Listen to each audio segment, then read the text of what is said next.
Starfleet Academy is a bad idea, and it's probably going to fail. Why? Welcome to the Tachyon Pulse podcast, your place for sci-fi news, rumour and debate. Our tachyon pulse has been unable to completely penetrate the anomaly. So you guys will know, if you're a regular viewer of the Tachyon Pulse, that I did a video a couple of days ago saying that I know somebody that has seen Starfleet Academy, or at least a few of the episodes, and he says it's not great. It's kind of awkwardly written. Some of the special effects are really good, but still look weird because the design of the ships is weird. He says Holly Hunter, great actress, doesn't quite fit this show. There's a few really good actors, and even a few of the younger actors are quite good, and there's a few really interesting character development. But on the whole, he thought the show was pretty weak. He basically is the guy that told me that Section 31 was going to be not great 4 or 5 months before it came out. So I then did another video talking about how lots of Star Trek under Kurtzman, in fact all of it, has been ill-conceived, except for Lower Decks. Now, I didn't mention Prodigy, and I didn't mention something else, Starfleet Academy.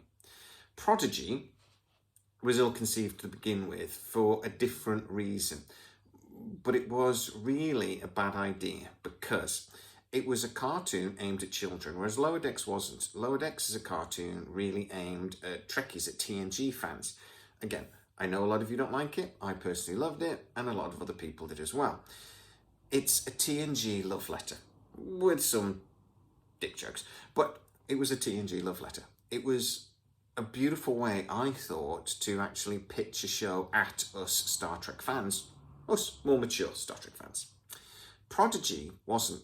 Prodigy was aimed at a younger audience because we know how Kurtzman is obsessed with getting that younger audience.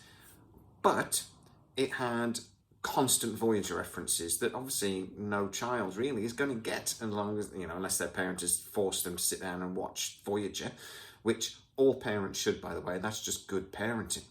TNG first, obviously. Do it, in order. Well, the original series actually first, sorry. How foolish. But anyway, good parent. So I just never understood that cartoon, even though I actually quite liked it. It was some of the most Trek stuff under Kurtzman that's been done, but it was badly conceived to begin with. Is Starfleet Academy a similar sort of issue? Well, similarly how I think Kurtzman has consistently made this mistake throughout all of the shows that they have had pitched and then actually produced, I do think Starfleet Academy is flawed from the beginning. Now, as I mentioned in yesterday's video, a lot of it is because of this obsession about chasing a younger audience and ignoring us Trekkies. And Starfleet Academy is no exception. But there are a couple of other things as well. Discovery was never a particularly popular show. It was relatively popular in a younger demographic, but it's very divisive. And it's never sort of gotten a Nielsen rating. It's never sort of got great numbers for Paramount Plus. People have never gone looking for it, even though it was on Netflix first and then took over to Paramount Plus. So you'd think it would take that audience with it. It didn't. Everybody I've spoken to that is able to sort of give me details about Discovery have sort of gone, it did okay, but it never did as well as it should have done considering the cost. So it was not really a particularly successful show. So why do a bloody spin-off? Normally, a spin-off only really happens if a show is very popular. You get NCIS spin-offs or, Criminal Minds spin-offs or something like that. A show does really well, you get a spin-off. Discovery's a show that didn't do well. Even when it went into the future, people were sort of like, and me in particular, were like, what the hell is going on? Why do the ships look so weird? Why are we in a position where the Federation has collapsed because of the burn? Why are we in a position where all the ships have gotten floating the cells for no good reason? It just made no sense. Now, I think it's clear that when they did the jump into the 32nd century, 31st, 32nd, I don't care.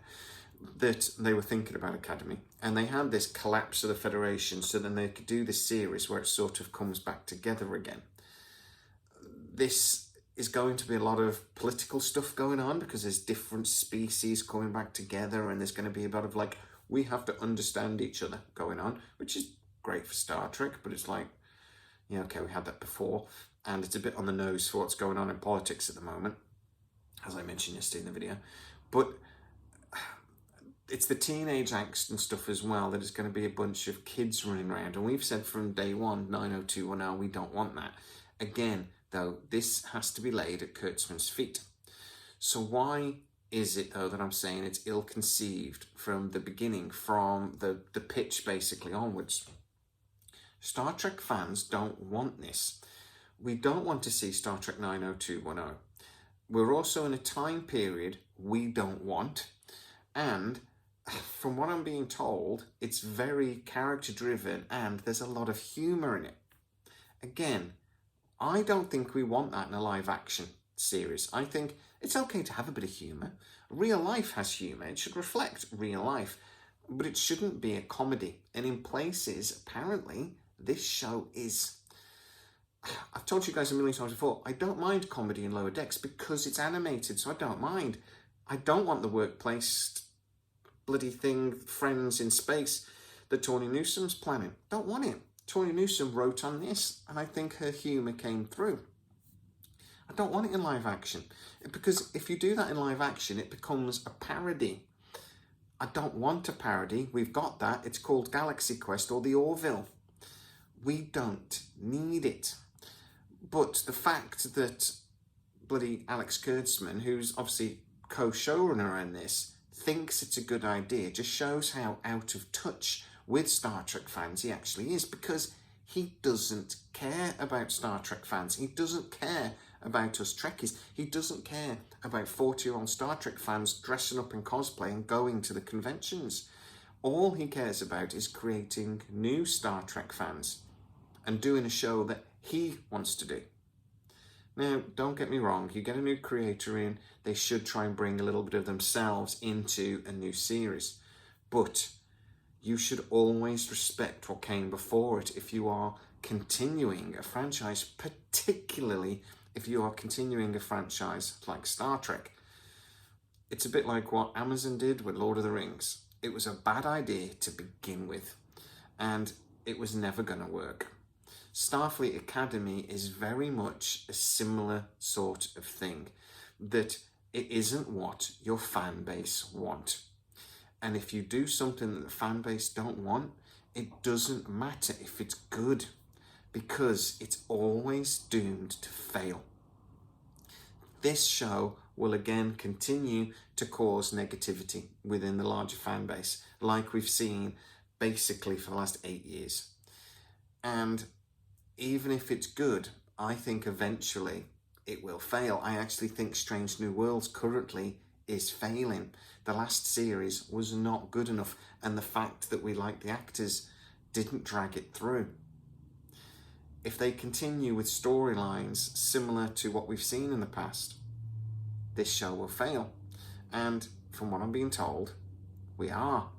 There is going to be one sort of story arc through the Starfleet Academy, apparently.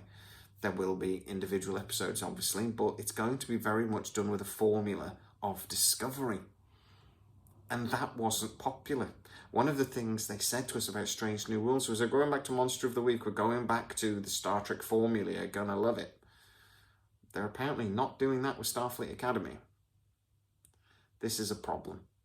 And to be honest, it's an ill-conceived problem from day one. And the only one to blame is Kurtzman. Well, Paramount a bit because they greenlit it, but mostly Kurtzman. But guys, what do you think?